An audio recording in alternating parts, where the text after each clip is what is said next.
نزول ہے وہ یہ ہے کہ کچھ دنوں کے لیے ایک تو بالکل شروع میں جو رک گئی تھی فترت وحی، اس کے علاوہ پھر ایک موقع آیا ہے کہ کچھ عرصے کے لیے بہت دن گزر گئے تو جبرائیل نہیں آئے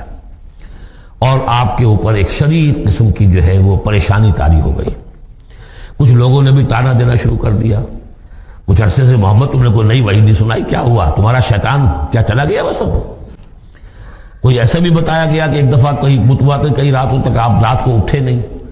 تو کہا وہ تمہارا شیطان تمہیں چھوڑ گیا ہے۔ کوئی ساتھ کے رہنے والی عورت جو تھی کہ رات میں نے سنی نہیں تمہاری کوئی پڑھنے کی جو تم پڑھا کرتے تھے، شاید شیطان تمہیں چھوڑ گیا ہے۔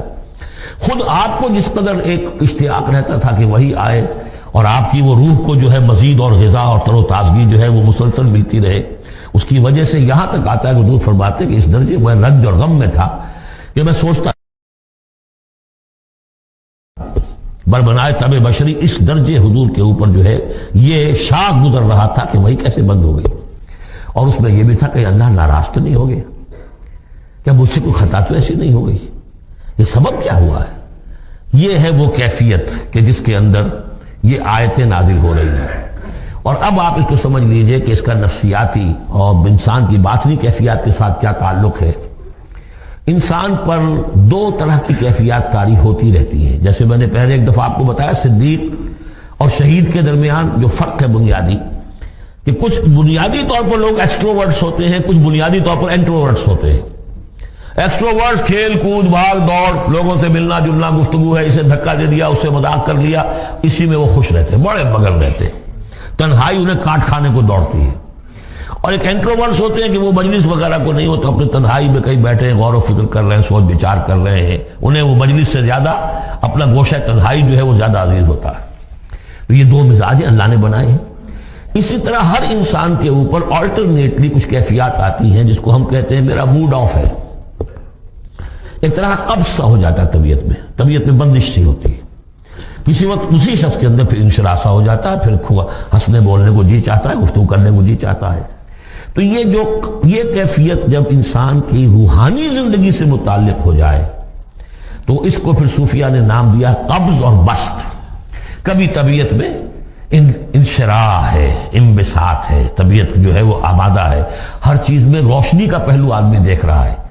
ہر چیز کے اندر آپ کو معلوم ہے ایک تاریک رخ بھی ہوتا ہے کسی معاملے کا اور روشن رخ بھی ہوتا ہے، اس وقت انسان روشن رخ کو دیکھتا ہے۔ اور ایک وقت میں آتا ہے کہ طبیعت میں بندش سی لگ گئی ہے، جیسے اندر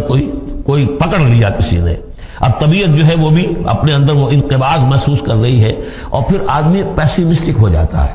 نا امید سا ہوتا ہے، پھر اسے ہر معاملے کا تاریک پہلو زیادہ نظر آنے لگتا ہے۔ تو یہ قبض اور بسط کی کیفیات ہیں۔ جب کبھی قبض کی کیفیت ہو، قاضی ثناء اللہ پانی پتی رحمۃ اللہ علیہ نے تفسیر مظہری میں لکھا ہے کہ قبض کی کیفیت میں اس صورت کا پڑھنا تریاق ہے،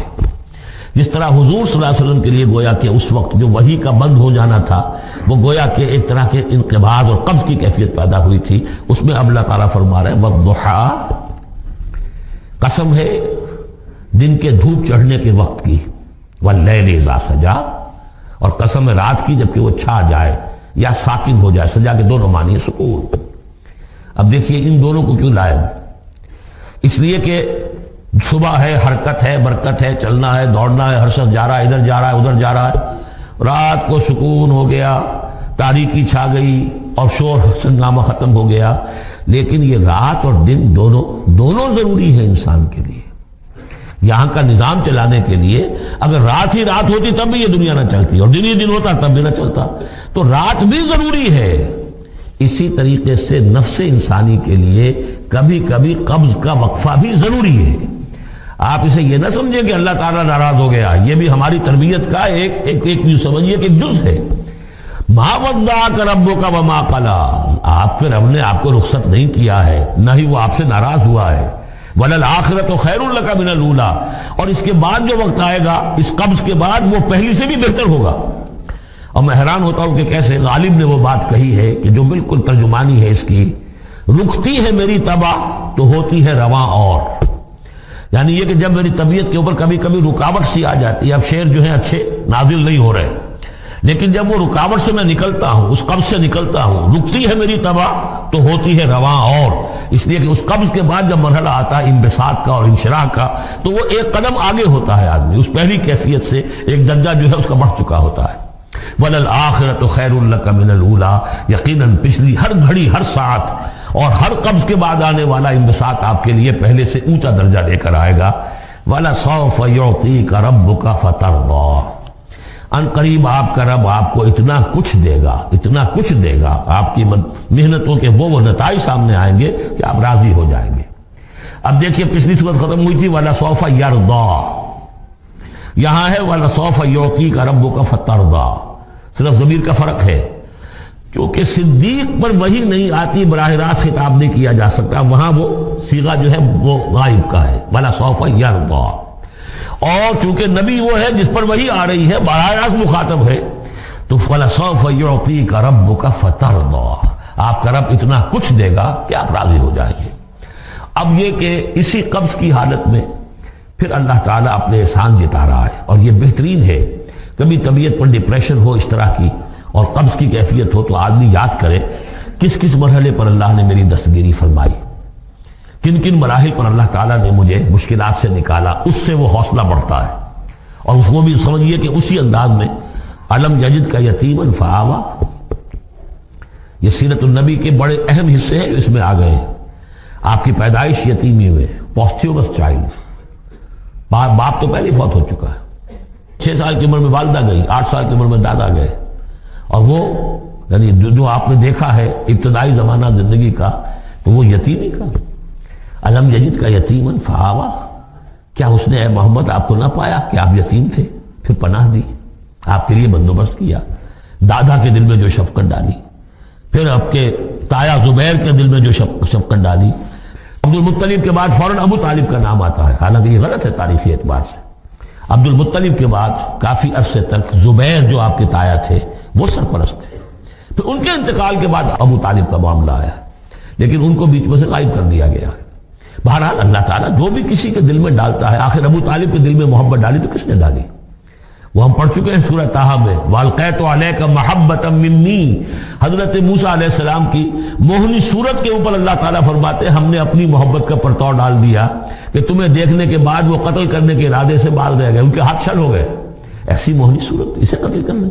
وَأَلْقَيْتُ عَلَيْكَ مَحَبَّةً مِّنِّي وَلِتُصْنَعَ عَلَىٰ عَيْنِي، یہ ہوا ہے۔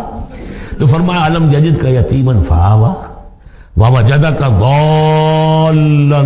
فَہَدَىٰ، اور پھر جب آپ شعور کی پختگی کو پہنچے اور غور و فکر کا مرحلہ آیا، حقائق میں انسان کو سوچ بچار کا مرحلہ آیا، اور آپ کو دیکھا کہ آپ تلاش حقیقت میں سرگرداں ہیں، تو ہدایت دی۔ وہ آگے آ جائے گا، بہت قریب پہنچ گئے ہم، اقرأ بسم ربک الذی خلق، وہ مرحلہ جب آئے گا۔ وَوَجَدَكَ عَائِلًا فَأَغْنَىٰ، اور پایا آپ کو تنگ دست تو غنی کر دیا۔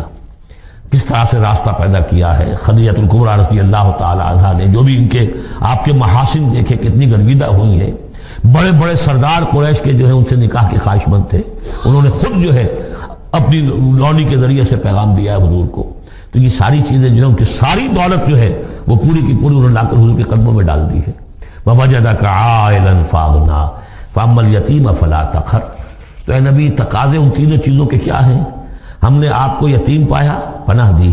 اب آپ بھی یتیم کے سرپرستی کیجئے، کسی یتیم کو اس کے اوپر کوئی جبر نہ ہو، سختی نہ ہو۔ وَأَمَّا السَّائِلَ فَلَا تَنْهَرْ، اور آپ جب کہ تلاش حقیقت میں سرگرداں تھے تو ہم نے آپ کو ہدایت دی، اسی طریقے سے اب آپ کو بھی کوئی شخص سائل بن کر آپ کے پاس آئے، سوال کرے، اسے جھڑکنا نہیں ہے، اسے جو بھی سائل دونوں طرح کے ہوتے، سوال کرنے والا کوئی علمی سوال اور سوال کرنے والا کوئی مالی دولت، مالی مدد کے لیے۔ وَأَمَّا بِنِعْمَةِ رَبِّكَ فَحَدِّثْ، اور جو ہدایت تمہیں دی ہے ہم نے اب اسے عام کرو، یہ نعمت ہے، آپ کے رب کا انعام ہے، یہ ہدایت جو آپ کو عطا ہوئی ہے اس کو بیان کرو۔ اس کے بیان کرنے میں یہ بھی ہے کہ اللہ کے انعامات کا چرچا انسان کرے اس کا شکر ادا کرنے کے لیے، اور یہ بھی ہے کہ اس کو پھیلائے اور عام کرے، دوسروں تک پہنچائے، ورنہ وہ بخل ہو جائے گا کہ وہ دولت جو ہے ہدایت کی اس کو آدمی صرف اپنی ذات تک محدود رکھے اور اس کا جو خیر ہے وہ دوسروں تک نہ پہنچائے۔